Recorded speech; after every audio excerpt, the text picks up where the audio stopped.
Martes 15 de octubre del 2024. Bueno, hoy día empezó ya la semana de entrenamiento. En realidad no hoy día, sino ayer, porque ya el lunes empecé corriendo. Yo, no sé, creo que ya lo he comentado antes, ¿no? Pero mi, mi semana de entrenamiento es de lunes a lunes. O sea, yo no descanso ni un solo día. Que esto en realidad no es lo típico, ¿no? O sea, lo usual es que los deportistas descansemos un día a la semana. Pero yo desde hace ya no sé, un año quizás, he tomado otro tipo de programación. No descanso ni un solo día, solo de vez en cuando. Sí, hay algunas semanas cuando siento que estoy demasiado cansado, me tomo un día completo sin hacer deporte, pero la gran mayoría de veces no lo hago, ¿no? ¿Y eso por qué? Porque digamos que la prioridad que he tenido en este último año ha sido de poder sumar 4 sesiones de bicicleta, 4 sesiones de carrera a pie. Entonces, para que me encaje todo eso, necesito usar todos los días de la semana. Ahora, ¿cuál es el tema? Que, claro, tengo que calcular bien esa carga de entrenamiento para que pueda ser sostenible semana a semana, la pueda repetir sin que yo me sienta pues demasiado cansado, ¿no? Entonces, yo creo que sí lo he conseguido porque sí me funciona, o sea, yo me siento bastante bien. Hay muy pocos días durante el año donde me siento realmente destruido, ¿no? Muy pocas veces, quizás las carreras y punto, ¿no? O por ahí algún entrenamiento exigente. Ahorita, si me pongo a pensar, diría pues quizás un entrenamiento exigente que me fui a Matucana, como 8 horas de pedaleo. Ese día sí terminé molido, ¿no? Y al día siguiente creo que no corrí, ¿no? Pero son situaciones muy puntuales. La mayoría de las veces yo estoy bastante bien con los entrenamientos de lunes a lunes y creo que hay un buen balance, ¿no? en mi semana. Pero bueno, entonces hoy día quería comentar, a ver, ya tenemos un par de carreras que han pasado, pero tengo todavía 2 carreras en la mira, ¿no? El 27 de octubre, un 5K de carrera a pie, y el 3 de noviembre, Antioquia. A ver, yo había pensado que quizás para Antioquia iba a llegar mejor preparado.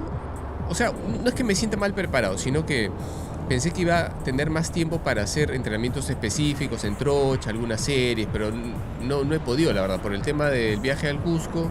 Me centré más en eso y ahorita ya solo quedan 2 semanas. Este domingo quise hacer un entrenamiento largo también con un poco de intensidad en trocha.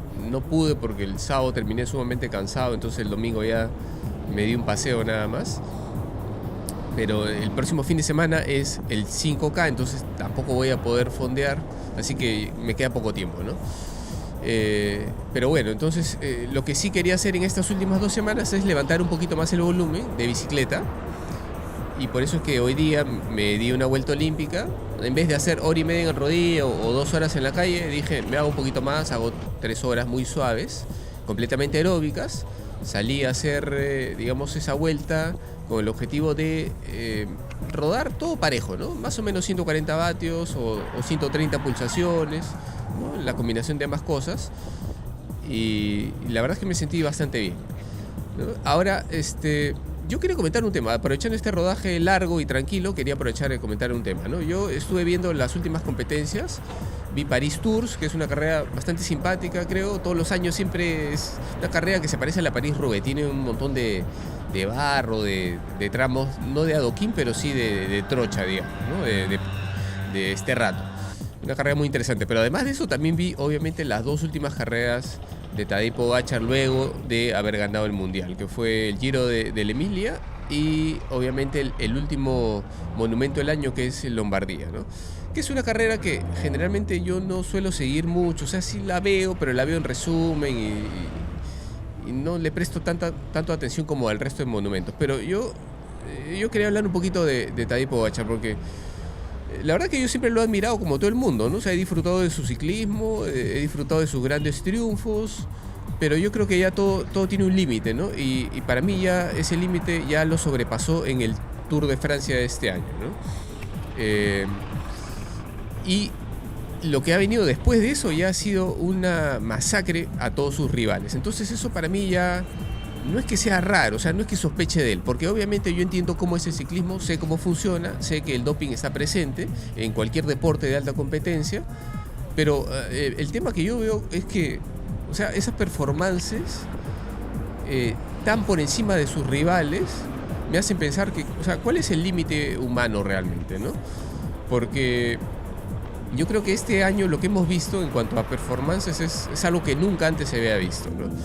Por ejemplo, eh, cuando veíamos el Tour, bueno, la gente que ve el Tour desde hace muchos años o que sigue el ciclismo desde hace muchos años o que le interesa el tema y ha investigado un poco, ha leído un poco, ya sabíamos que en la época, pues, de Pantani, por ejemplo, ¿no? Pantani en el 98, 97, cuando él ganó el Tour, en la época de Pantani, de Ulrich, de toda esa gente, que eran muy buenos, eran fuera de series, pero estaban completamente dopados, ¿no? Eso ya se sabe ahora. Eran, digamos, ciclistas que para poder ganar el Tour en sus mejores performances en la tercera semana en las escaladas, era gente que aplicaba pues más de 6 vatios kilo, 6.2, 6.3, 6.4, algo por ahí, en las etapas definitivas, ¿no? Definitorias. Entonces eso ya se sabe, ¿no? Entonces, se sabe, obviamente no tenemos los potenciómetros de todos los ciclistas, pero por las estimaciones de potencia, que son, en mi opinión, bastante cercanas a la realidad, se sabía de eso, ¿no? Pero ya después, cuando ocurrió el tema este de Festina, que fue en el 98, hubo un choque ahí, ¿no? Entonces, bueno, ahí entró Lance Armstrong en el 99, ganó los 7 Tours, después ya se descubrió que era lo que él hacía, que no era distinto a lo que hacían sus rivales, pero digamos que ya en la época de Sky, en el 2010, al 2020 quizás, ya el Tour, digamos como que los niveles bajaron un poco, ¿no? Entonces esos Tours ya no se ganaban con 6.4, 6.5 vatios kilo, sino con menos, con 6 vatios kilo, algo por ahí, ¿no? O sea, el mismo Egan Bernal, por ejemplo, 2019 ganó el Tour y sus mejores escaladas creo que fueron 6 vatios kilo, un poco menos, ¿no? Por ejemplo, ese día del ataque del Col d'Iseran, donde él cogió un minuto de ventaja, luego esa etapa se canceló y por eso ganó el Tour. Entonces, esas performances eran de 6 vatios kilo más o menos, ¿no? Pero ya, ahora llegó la pandemia del 2020 en adelante, otra vez hemos visto números cada vez más altos, así, más altos, tan altos como los de Pantani o como los de Armstrong, e inclusive superiores, ¿no? Entonces, ya la gota que derramó el vaso creo que fue lo que pasó en el Tour de Francia, ¿no? Cuando vimos que Tadej masacró pues a Vingegaard, que Vingegaard había tenido su accidente, cierto, pero él también hizo muy buenas performances, sacó los mejores números de su carrera, ¿no?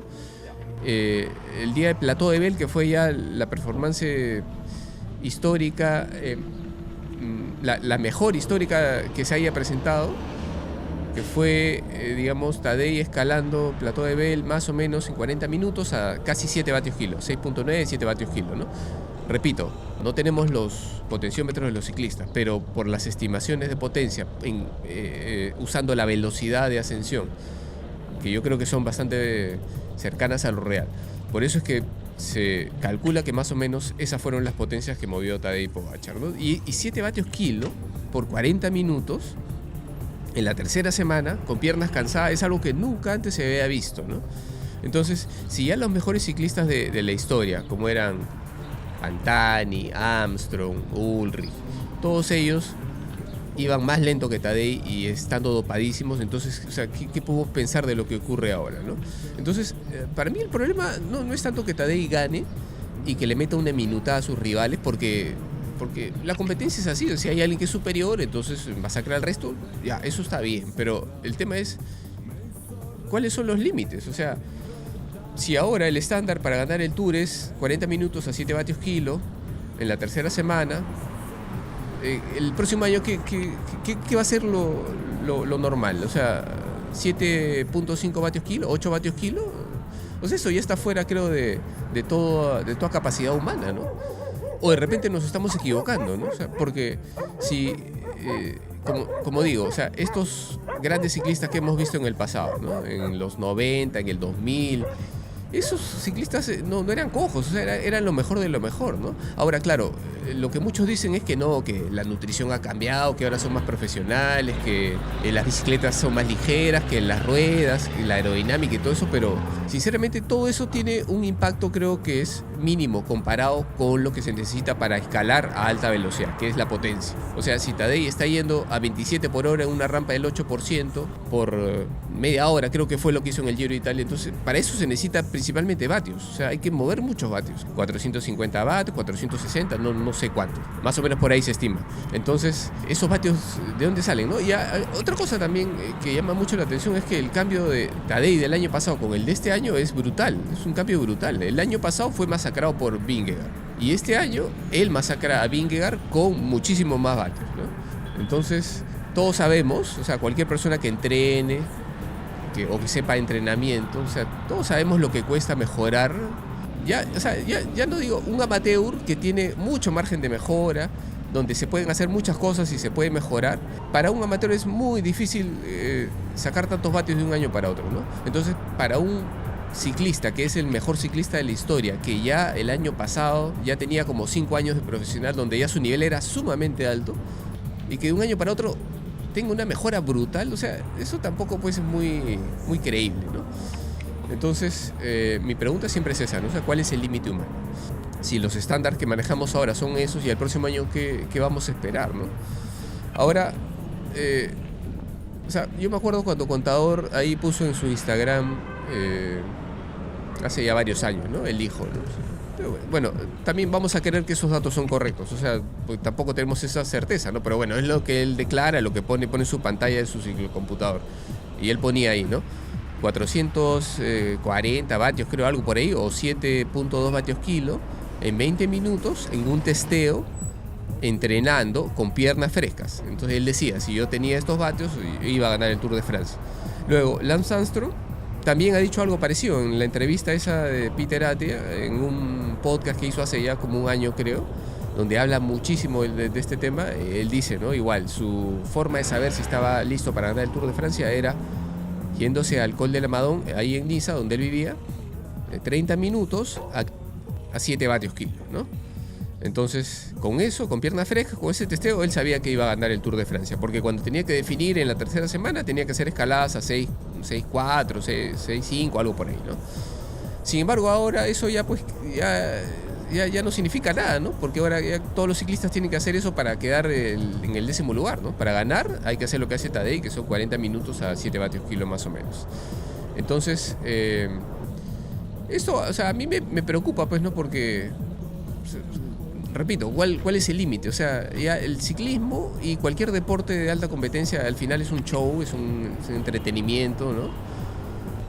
Pero digamos que ya pierde su interés cuando se convierte en algo como lo que vemos, ¿no? O sea, ya parece más lucha libre, cachacán, ese tipo de deportes donde parece que todo es una pantomima, ¿no? Entonces, a mí el ciclismo me parece algo similar, porque se va este señor Tadej Pogačar a competir y ya los demás ya no saben qué hacer, pues. O sea, ¿para qué van a responder un ataque si es imposible seguir esos vatios que mueve él, ¿no?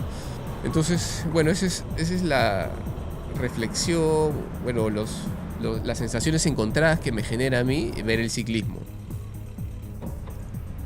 Porque repito, o sea, yo he sido muy fan de Pogačar como todo el mundo, pero ya ahora ya no lo veo pues con los mismos ojos. Ya las carreras me parecen aburridas.